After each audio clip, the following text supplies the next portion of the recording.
আজ আমি ইলেকট্রিক চুলা ব্যবহারের কিছু নিয়ম তোমাদের তুলে ধরবো। আমি প্রায় 4 বছর ধরে এই চুলাটি ব্যবহার করে এসেছি, তাই আমি আমার জীবনের বাস্তব অভিজ্ঞতা তুলে ধরবো।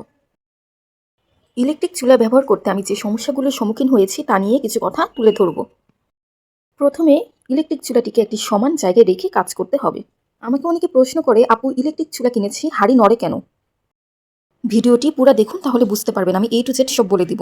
যদি কোনো হাঁড়ির নিচে চারদিক থেকে সমান না হয়, একটু যদি উঁচা নিচু থাকে, ফাঁকা থাকে, তখনই চুলা অন করলে হাঁড়ি নড়বে। আমি যে হাঁড়িটি বসিয়েছি এটা চারদিক দিয়ে তাপ লাগছে না।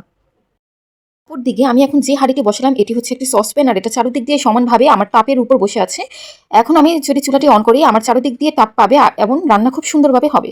রান্না করার নিয়ম: অন বাটন চেপে প্রথম যে ফাংশনটি আছে এটি দিয়ে রান্না করা হয়, দ্বিতীয়টি দিয়ে ফ্রাই করা হয়, তৃতীয়টি দিয়ে গ্রিল করা হয়, চতুর্থটি দিয়ে স্যুপ রান্না করার ক্ষেত্রে এবং পঞ্চমটির ক্ষেত্রে কোনো ডিম বা কোনো কিছু বয়ল করার ক্ষেত্রে পঞ্চমটি ব্যবহার করা হয়। এখানে আমার রান্না করা ডাল ছিল, সেটা আমি গরম করবো, তো গরম করতে গেলে তো অবশ্যই বয়ল লাগবে, এজন্য আমি বয়ল দিয়ে নিলাম। এরপরে আমি কুকিং দিব।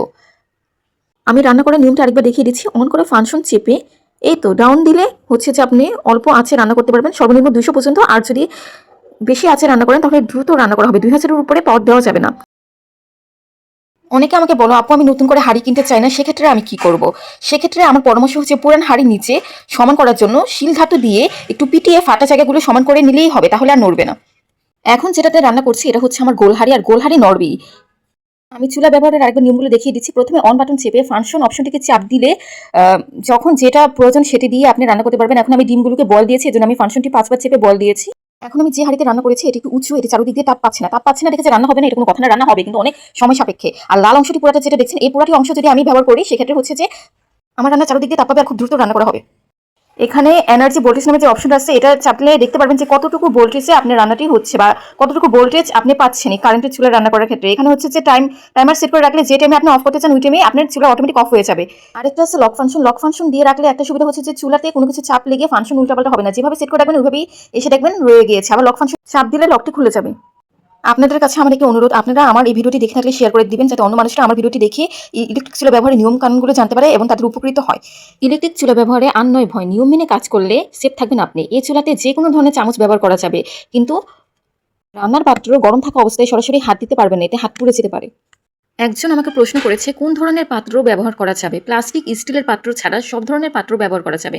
মাটির পাত্রেও রান্না করা যাবে, কিন্তু মাটির পাত্র যদি চারদিক দিয়ে সমান হয় সেক্ষেত্রে মাটির পাত্র ব্যবহার করতে পারবেন। চুলার উপরে পানি অথবা তেল ফেলানো যাবে না, এতে আগুন লেগে দুর্ঘটনা ঘটতে পারে। পাত্রের নিচের পানি মুছে নিতে হবে। ইলেকট্রিক চুলায় কখনো মাটি ফ্ল্যাগ ব্যবহার করা যাবে না, সরাসরি মেইন সুইচে ব্যবহার করতে হবে। এখন আমি চুলা পরিষ্কারের কিছু নিয়ম বলি। হালকা গরম থাকা অবস্থায় চুলা বন্ধ করে ডিটারজেন্ট পাউডার পানির সাথে মিশিয়ে লেবুর রস দিয়ে হালকা করে ধার সোপা দিয়ে ঘষে নেবেন, তাহলে একদম নতুনের মতো পরিষ্কার হবে। আর অবশ্যই আপনাদের চুলার পিছে ফ্যান থাকে, চুলাটি ঠান্ডা হওয়ার পরে ফ্যানটিকে পরিষ্কার করে নেবেন। ফ্যানের ভিতরে অনেক ময়লা বা ধুলাবালি জমে থাকে, এগুলো একটা ব্রাশের সাহায্যে পরিষ্কার করে নেবেন। এই তো হয়ে গেল পুরো ইলেকট্রিক চুলার নিয়ম কানুন। আমার ভিডিওটি ভালো লেগে থাকলে লাইক, শেয়ার এবং কমেন্ট করতে ভুলবেন না।